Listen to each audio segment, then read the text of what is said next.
Matet de Leon, di pa nag-sink-in ang pagkawala ng ina. Tumigil ang mundo namin.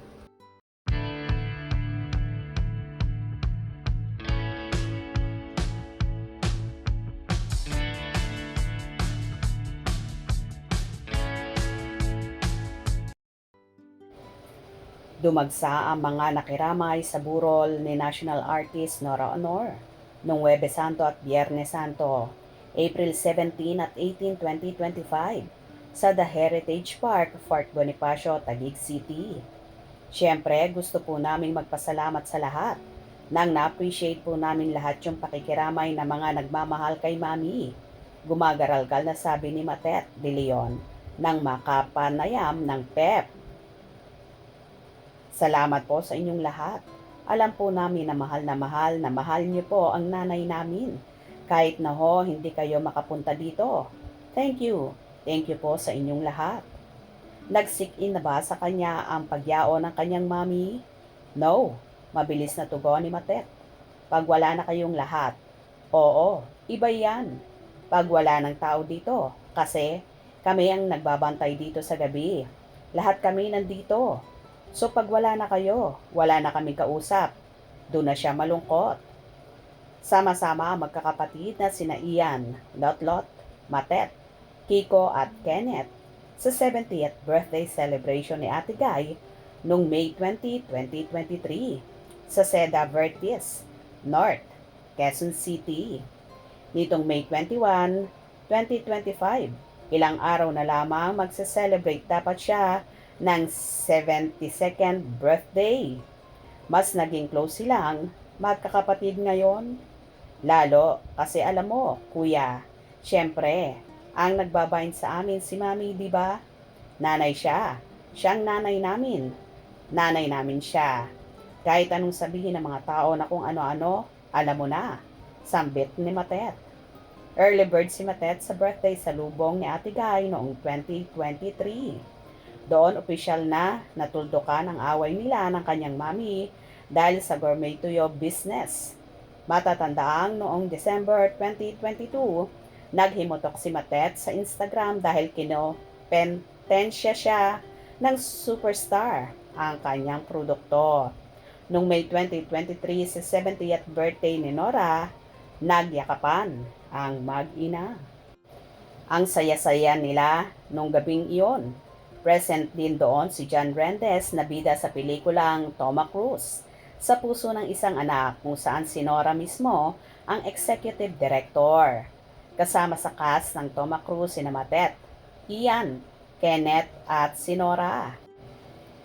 Back to the present, sabi ni Matet. Kumbaga ngayon wala na kaming ibang kakapitan kung hindi kaming 5. So, si Mami kasi, she left us, before. You know, ayaw niyang mag-away kaming magkakapatid. Ayaw niyang mag-aaway or she wants us to talk about whatever. Kung ano mang problema namin sa isa't isa. Ibig sabihin ang gusto ni Mami, sarado kami. 5, madiin. Magkakayakap kaming madiin. So, mahigpit.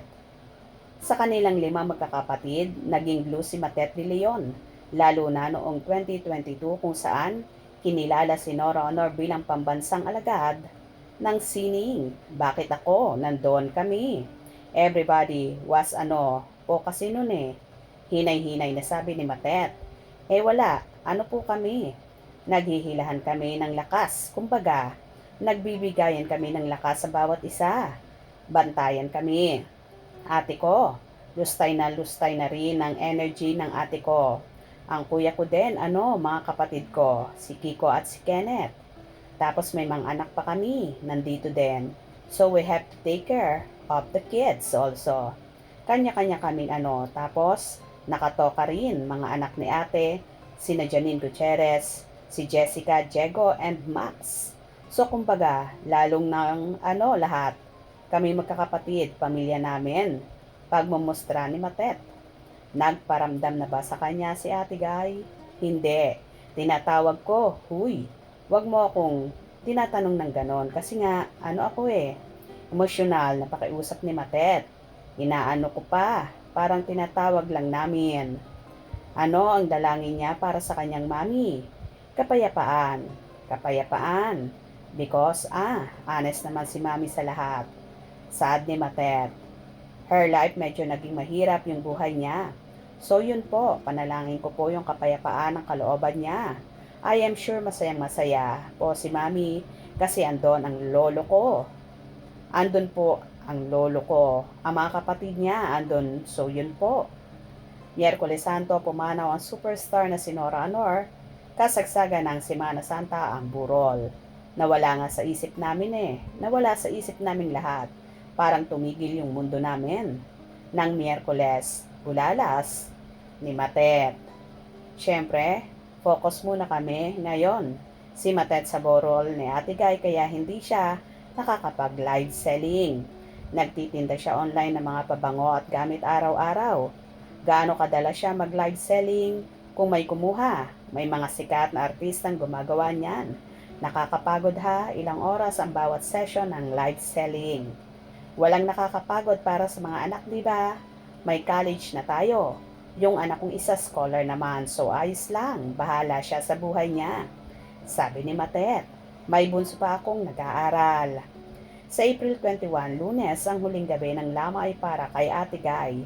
Sa araw na iyon, ang last taping day ni Matet para sa Kapuso primetime series na Slay, Till Death Do Us Part. Iba yung version ng GMA7 sa Slay na nag-streaming sa View. Sa April 22, Martes, ang interment kay Ate Guy sa libingan ng mga bayani. Sobrang nalulungkot talaga si Matet sa biglaang pagpanaw ng inan niya, kaya naman umaasa siya na palagi silang magkakasundong magkakapatid. Kung nagustuhan nyo ang video na ito, comment down below.